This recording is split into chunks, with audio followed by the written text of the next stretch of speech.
जो एमसीक्यूज हैं वो हैं हमारे मेडिकल, सर्जिकल, नर्सिंग से फॉर डीएसएसटी। सो देख के जरूर जाना।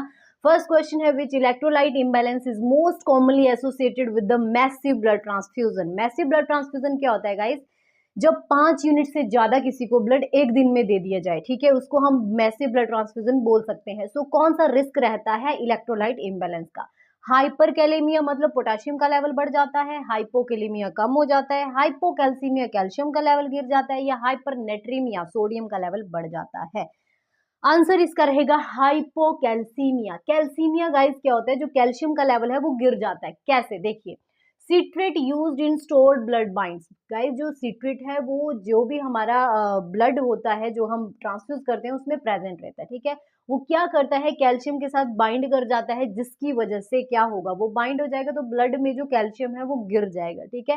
तो हाइपोकैल्सीमिया हो सकता है। Next question, what is the primary treatment for ventricular fibrillation? ठीक है, वेंट्रिकुलर फिब्रिलेशन इट मीन जो वेंट्रिकल्स हैं वो अच्छे से काम नहीं कर रहे हैं, बंद होने वाले हैं, उस केस में प्राइमरी मतलब फर्स्ट ऑफ ऑल आप क्या ट्रीटमेंट करोगे? डिफिब्रिलेशन, एट्रोप इंजेक्शन, सीपीआर ओनली, या पेसमेकर?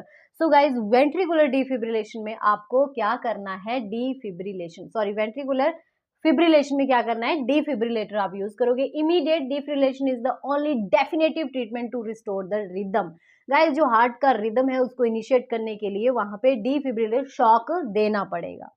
नेक्स्ट क्वेश्चन है what is the earliest sign of increase intracranial pressure? ICP अगर बढ़ जाए उसका सबसे पहला साइन कौन सा आता है? Irregular breathing, change in level of consciousness, dilated प्यूपिल, या फिर वॉमिटिंग? सो गाइस इस केस में जो लेवल ऑफ कॉन्शियसनेस है वो पेशेंट का अल्टर्ड हो जाता है। Next question, which type of shock is associated with the warm phase followed by a cold phase? guys ऐसा कौन सा शॉक का टाइप है जिसमें पहले वार्म फेज आएगा उसके बाद कोल्ड फेज भी आता है? ऑप्शन है cardiogenic shock, neurogenic shock, septic shock, या हाइपोवोलेमिक शॉक। सो गाइज इसका जो आंसर है वो रहेगा सेप्टिक शॉक। इट मीन जो इन्फेक्शन की वजह से शॉक हो जाता है, इन्फेक्शन की वजह से उसका जो पूरा पंपिंग ऑफ ब्लड है वो नहीं हो पा रहा है। देखिए इसमें क्या होता है, इनिशियली वार्म एक्समिटीज होती है ड्यू टू वेजोडाइलेशन, ठीक है, देन कोल्ड हो जाती है क्योंकि जो परफ्यूजन है वो फेल हो जाता है। गाइस परफ्यूजन फेल होगा तो जो बॉडी है वो कैसी पड़ जाती है? ठंडी पड़ जाती है। Next question, what is the purpose of incentive spirometry post operatively? Guys incentive spirometer जो होता है, ठीक है, सबको पता होगा, जो स्पायरोमीटर एक इंस्ट्रूमेंट है जिसको रेस्पायरोमीटर भी बोलते हैं और पल्मोनरी फंक्शन टेस्ट भी हम उससे करते हैं, ठीक है। वो आफ्टर सर्जरी हम मोस्ट कॉमनली क्यों पेशेंट के लिए बोलते हैं? टू प्रिवेंट डीवीटी, डीवियन थ्रोम्बोसिस को बचाने के लिए, टू इंप्रूव द एपेटाइट, भूख को बढ़ाने के लिए, टू प्रिवेंट द एटिलेक्टेसिस, या to reduce the pain? So guys of course अगर हम उस पाइप को मुंह में डाल रहे हैं और ऊपर से हम क्या कर रहे हैं? डीप ब्रीदिंग छोड़ रहे हैं, ठीक है, और उसमें जो बॉल्स हैं वो ऊपर नीचे आती रहती हैं, हम उसमें देखते हैं कि पेशेंट की कितनी कैपेसिटी है। ओके, सो उस केस में अगर हम वो यूज कर रहे हैं आफ्टर सर्जरी तो उसका एक ही पर्पज है, क्या है? To prevent the atelectasis. Atelectasis का मतलब क्या होता है? जो लंग्स हैं उसको कोलैप्स होना, ठीक है, तो कोलैप्स होने से हम बचाते हैं by using the respirometer. Next question है नेक्स्ट क्वेश्चन है which is the cardinal sign of pulmonary embolism? Guys pulmonary embolism क्या होता है? एक एम्बोलिज्म है, ठीक है, मतलब एम्बोलिज्म और थ्रोम्बस होता है। थ्रोम्बस होता है जो एक जगह पे क्लॉट स्टक हो गया, एम्बोलिज्म क्या होता है? वही क्लॉट टूट के कहीं पूरी बॉडी में स्क्रोल करेगा। सो यहाँ पे पूछा है कार्डिनल साइन क्या है पल्मोनरी एम्बोलिज्म का, पता कैसे चलेगा? ऑप्शन है cyanosis, chest pain with dyspnea, bradycardia, productive cough. तो ऑफ कोर्स गाइस अगर कोई क्लॉट लंग्स में चला जाए, ठीक है, तो पेशेंट को एक तो चेस्ट पेन होगा, साथ में उसको डिफिकल्टी होगी ब्रीदिंग में। So that is the cardinal sign for the pulmonary embolism. Next question, Which nursing intervention is best for a client with left side heart failure? मैंने हार्ट फेलियर पढ़ाया होगा, कभी ना कभी तो पढ़ाया होगा, मेरे पूरे इंस्टा को छान लेना, ठीक है, उसमें मैंने बताया था कि राइट साइड हार्ट फेलियर होता है, लेफ्ट साइड हार्ट फेलियर होता है, ठीक है गाइज। यहाँ पे पूछा है लेफ्ट साइड हार्ट फेलियर का जो बेस्ट इंटरवेंशन है वो क्या करोगे? Elevate legs above the heart level, administer antipyretic, place in high follower position या फिर encourage fluid intake.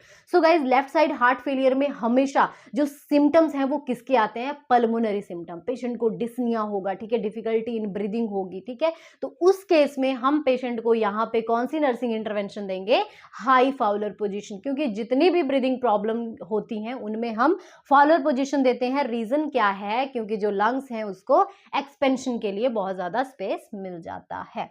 Next question, what is the priority action for a patient experiencing hypoglycaemia.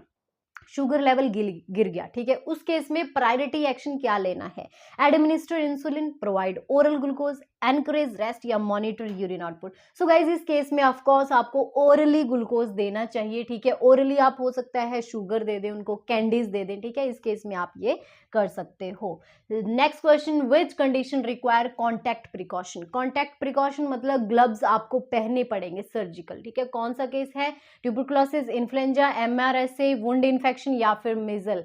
Guys methicillin resistance systematic जो infection होता है उसमें हम कौन सी precautions लेते हैं, कॉन्टैक्ट प्रिकॉशंस, ठीक है। एमआरएसए इज अ ट्रांसमिशन विया द डायरेक्ट कॉन्टैक्ट, और जो इन्फेक्टेड सरफेस मतलब वुंड से भी वो हो सकता है। Last question, which lab finding is marker of kidney function. Kidney function के लिए हम कौन सा मार्कर यूज करते हैं, एएलटी, बिलिरुबिन, क्रिएटिनिन और हीमोग्लोबिन। इसका आंसर आप मेरे को कमेंट में जरूर करना, क्योंकि मैं भी देखूं आपका जो प्रेपरेशन लेवल है वो कितना हद तक आगे पहुंच गया है। ऐसे एमसीक्यूज के लिए नर्सिंग टेक ज्योति को फॉलो जरूर करो। Thank you.